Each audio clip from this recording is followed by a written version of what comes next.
Okay, so tonight I'm going to be talking about Ecclesiastes, just because I think it is a very overlooked book of the Bible, and not a lot of people know a whole lot about it. So we're going to be going through the whole book of Ecclesiastes. Obviously, we do not have time to go over every single verse in Ecclesiastes, so we're going to be hitting the main points. But there's not going to be a whole lot of flipping around. If you just get to Ecclesiastes, you can pretty much just camp there. That's where we're going to stay.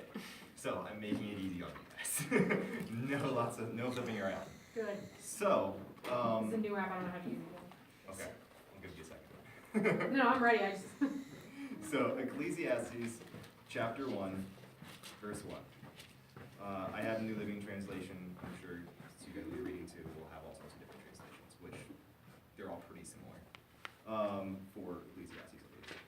So chapter 1, verse 1. These are the words of the teacher, King David's son, who ruled in Jerusalem.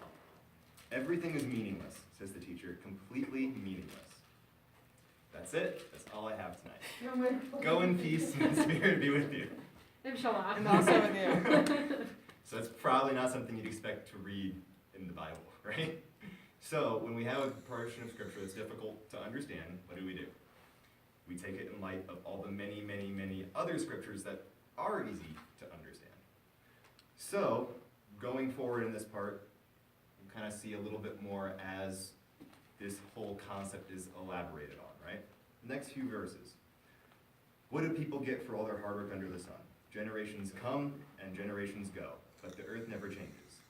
The sun rises and the sun sets, then hurries around to rise again. The wind blows south and then turns north, around and around it goes, blowing in circles. Rivers run into the sea, but the sea is never full. Then the water returns again to the rivers and flows out again to the sea. Everything is wearisome beyond description. No matter how much we see, we are never satisfied. No matter how much we hear, we are not content. So this is a pretty bleak outlook for the beginning of this book. So again, we may have to look at a bit larger context in the Bible overall. For those who don't know, this book is written by King Solomon. Pretty much everybody here, I'm assuming, knows who King Solomon was. He was son of King David, David being probably the first successful king of Israel. King Saul was the first, but he didn't do such a great job. David did much better. He united all the tribes, defeated all of Israel's enemies. For the most part, followed God his entire life. The only real exception being his affair with Bathsheba, and Bathsheba, ironically enough, had Solomon, who became the next king of Israel.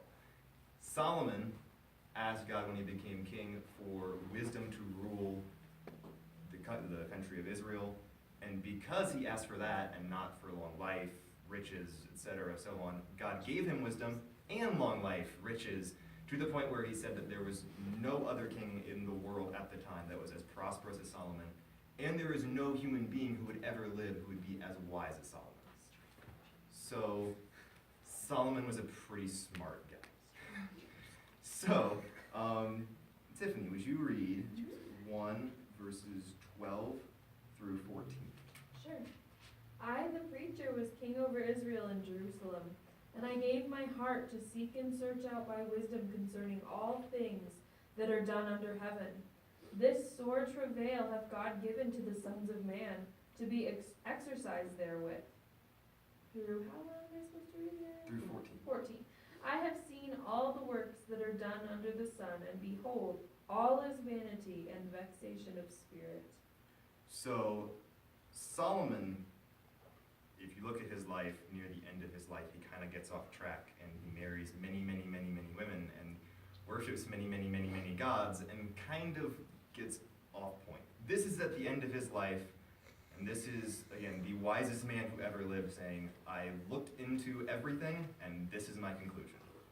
And his conclusion is, everything is meaningless. So, not the most hopeful outlook to start with, so we'll keep reading. The next part is Solomon listing all the things in life that people often go to find meaning and purpose in their life, and giving examples of how all these things are really completely pointless. Starting with, in chapter 2, Solomon says, I said to myself, come on, let's try pleasure. Let's look for the good things in life. But I found that this too was meaningless. So I said, laughter is silly. What good does it do to seek pleasure? After much thought, I decided to cheer myself with wine, and while still seeking wisdom, I clutched at foolishness. In this way, I tried to experience the only happiness most people find during their brief life in this world. So we're seeing that Solomon, even though he did kind of get off track, was analyzing what he was doing and was comparing all the different things because he had nothing that he couldn't try, nothing that he couldn't do. And the first thing he tries is just seeking happiness for happiness' sake, which is kind of pointless, was his ultimate conclusion.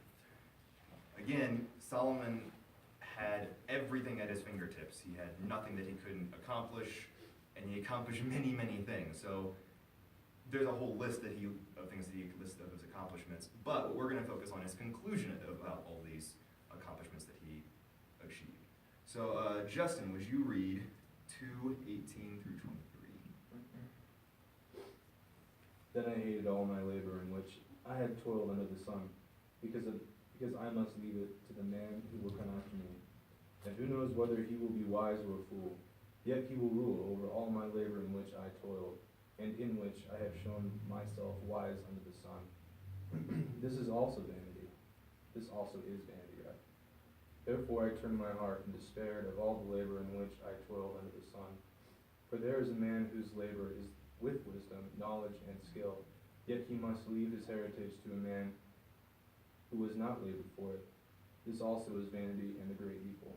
For what has man for all his labor, and for what the striving of his heart, with which he has toiled under the sun?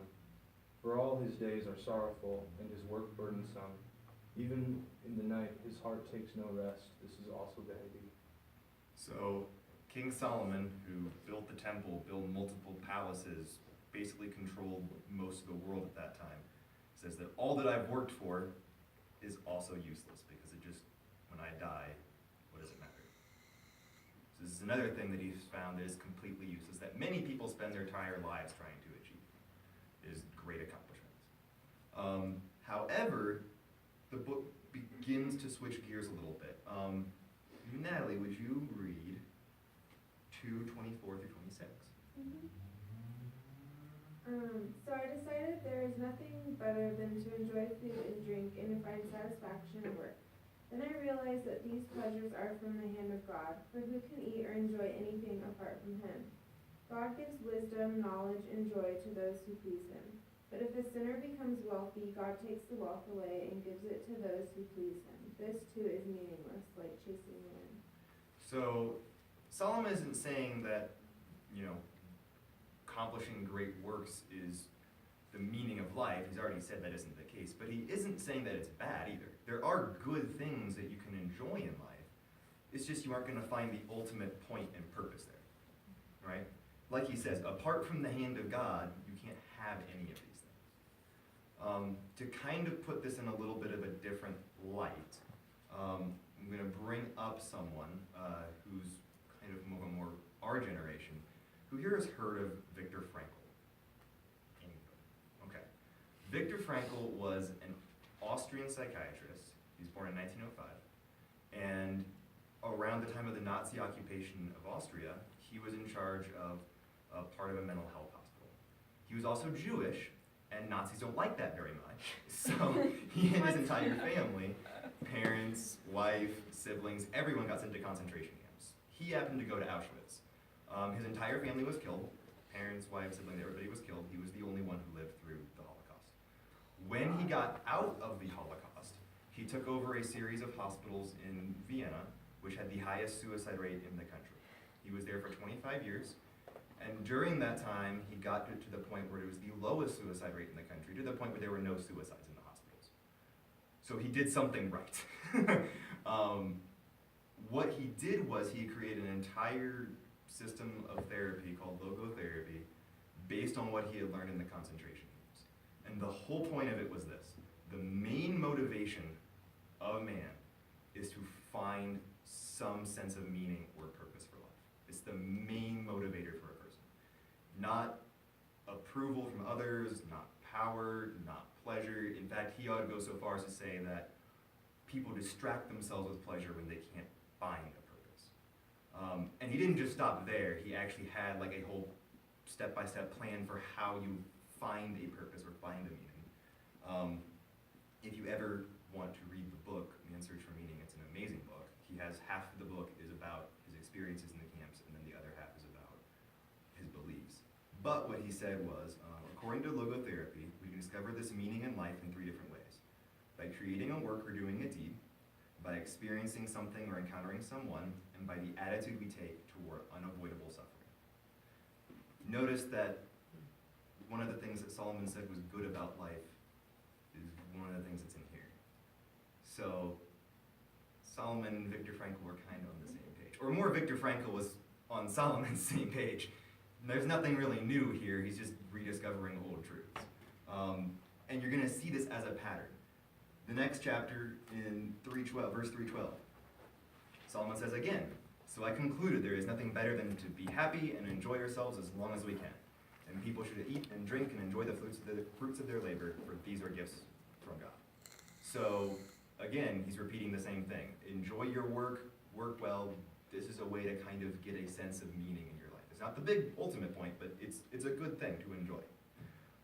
And he repeats it again just a few verses later. And actually, Anna, would you read 3:19 through 22? For what happens to the sons of men also happens to animals. One thing befalls them, as one dies, so dies the other. Surely they all have one breath. Man has no advantage over animals, for all is vanity. All go to one place, all are from the dust, and all return to dust. Who knows the spirit of the sons of men, which go upward, and the spirit of animal, which goes down to the earth? So I perceive that nothing is better than that a man should rejoice in his own works, for that is his heritage. For who can bring him to see what will happen after him? So, not only is it, again, repeating the same thing he's repeated before, here's another point to make too. This was all in the Old Covenant. So they didn't quite understand that after death, what resurrection looked like. Jesus wasn't a thing yet, so they didn't quite get that yet. So you do have to understand this book in light of the fact that he was also viewing as people, once they die, we don't really know all that's happening. So you do have to understand this book in light of that. However, the points made are still very, very applicable, even in the New Covenant. Now, the next point is, again, Viktor Frankl's, it's finding some type of work to devote yourself to, and then experiencing or encountering someone or something, right? He goes on to say that through loving someone is how you really get to fully experience a person. So Lizzie, would you read chapter 4, verses 7 through 12? Yes, okay. Hooray. Then I returned, and I saw vanity under the sun. There was one alone without companion. He has neither son nor brother. Yet there is no end to all his labors, nor is his eye satisfied with riches. But he never asks, for whom do I toil and deprive myself of good? This also is vanity and a grave misfortune. 2 are better than 1, because they have a good reward for their labor. But if they fall, one will lift up his companion. But woe to him who is alone when he falls, for he has no one to keep him up. Again, if 2 lie down together, they will keep warm. But how can one be warm alone? The one may be overpowered by another, 2 can withstand him, and a threefold cord is not quickly broken. Notice in this whole point, he never really says anything bad about companionship. He says it's pretty much just a good thing. Again, there are good things in life, and it's the exact same thing Viktor Frankl was saying. Because love comes in many forms. In the Greek, there's an entirely separate word for the love that friends have, an entirely separate word for romantic love, and an entirely separate word for the love of God. So love comes in lots of different ways. This is just one example of that. Now again, book kind of shifts gears and goes to Solomon complaining about all the horrible things in life. So the next one is wealth. How many people live for money and making as much money as they can? A lot. That's right, Justin. You understand. Follow. Kara, would you read 5, 10 through 15? I don't like this version, so we'll see how it goes. Okay. He that loveth silver shall not be satisfied with silver, nor he that loveth abundance with increase. This is also vanity. When goods increase, they increase who eat them. So what profit have the owners, except to see them with their eyes? The sleep of a laboring man is sweet, whether he eats little or much, but the abundance of the rich will not permit him to sleep. There is a severe evil which I have seen under the sun. Riches kept from their owner to his hurt, but those riches perish through misfortune. When he begets a son, there is nothing in his hand. And as he came from his mother's womb naked shall he return, to go as he came, and he shall take nothing away from his labor, which he may carry away in his hand. So, there's no real point to money. Again, it's just like accomplishments. The day you die, they're all gone. And while you have it, you probably aren't going to be satisfied with it either. Then again, there's kind of a pattern here. 5:18, even so, I have noticed one thing at least that is good. It is good for people to eat, drink, and enjoy their work under the sun during the short life God has given them, and to accept their lot in life. And it is a good thing to receive wealth from God and the good health to enjoy it. To enjoy your work and accept your lot in life. This is indeed a gift from God. God keeps such people so busy enjoying life, they take no time to brood over the past. This is going to be the only time, never in Ecclesiastes is it explicitly say Viktor Frankl's third point of a redemptive outlook on, your pain and everything from your past. Never says that in Ecclesiastes. You can get kind of like in this section, like the idea, but it's not in there. So I'm not trying to equate Viktor Frankl to the Bible. They're separate. Don't read into what, one into the other. But there are similarities. Again, the book kind of shifts gears. There's parts in Ecclesiastes that are just proverbs. And they're kind of proverbs in the light of this whole idea that everything's meaningless and you're all going to die. So they're kind of, Huzzah. they're very This is so, pessimistic proverbs. Oh my God. However, they have, or in some of them, in my opinion, I actually enjoy much more than the actual proverbs. One of them, and I'm just going to read a couple of my favorites. 6:9. Enjoy what you have rather than desiring what you don't have. Just dreaming about nice things is meaningless, like chasing the wind. You kind of have a limited time on the planet. Do stuff. Don't just dream about it. Also, one that I think most people today would not really be wild about. 7:2. Better to spend your time at funerals than at parties. After all, everyone dies, so the living should take this to heart. Is that where the concept of mourning out of birth and rejoicing at a death comes from? Well, again, it's all it says. Kind of open interpretation. So there's certain things in here that are a little bit odd ways of viewing life. Be happy, all your friends are dead. Right? That's what that means. It's an odd way of That's looking not at what life, it means. right? We'll talk about it after. Yeah. So 7:15. Oh, hello, Caitlin. Hi. Hey. Now here's another thing, and this is something that you would probably assume would be The Christmas present is absolutely something you should put your life into. 7:9 through, or 7:13 through 18 is all about morality and trying to live a good life. And there's a lot of people who spend their life trying to live a good life and doing what God would want and everything like that. And that's what they think life is all about, right? So, I have seen everything in this meaningless life, including the death of good young people and the long life of wicked people. So don't be too good or too wise. Why destroy yourself? On the other hand, don't be too wicked either. Don't be a fool. Why die before your time? Pay attention to these instructions, for anyone who fears God will avoid both extremes. So the Bible is telling you not to be too good. What? Something you would probably also not expect to see in the Bible. And I would not interpret it that way. What I would interpret it as is, that's not to be your focus. That is not where the meaning of life is found. Notice that it says, you're focusing on God. Not the good, not the bad, you're focusing on God. This is also where you start to see, there's little points in Ecclesiastes where it kind of sets up the end of the book. Because the ending of the book is somewhat abrupt. And you'll kind of see where little bits of it is kind of setting it up. We're going to skip ahead a little bit to chapter 9. And there's two things we're going to get in this section.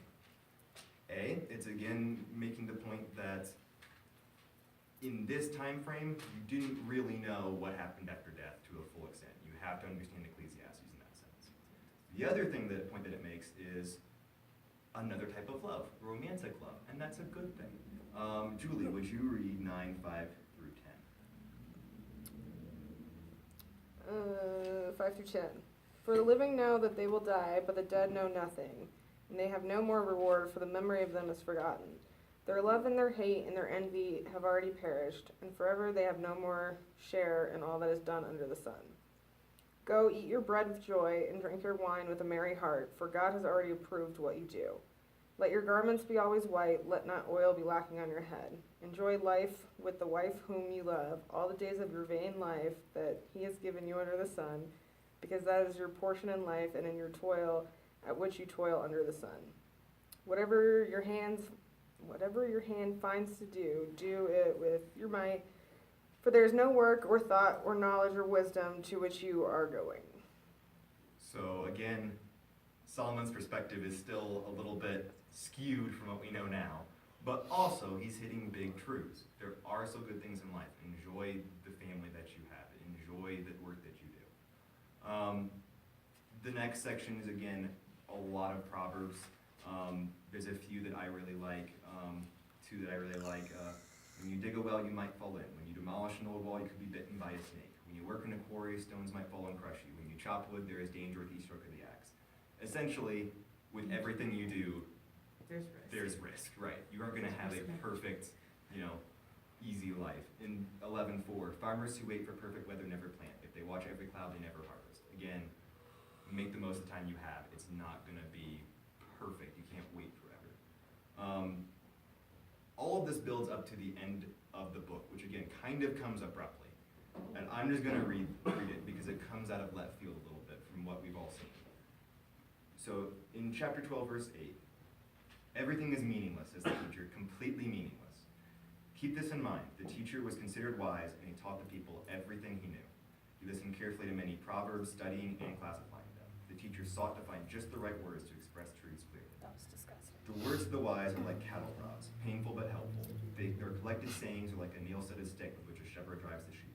But my child, let me give you some further advice. Be careful, for writing books is endless, and much study wears you out. That's the whole story. Here now is my final conclusion. Fear God and obey his commands, for this is everyone's duty. God will judge us for everything we do, including every secret thing, whether good or bad.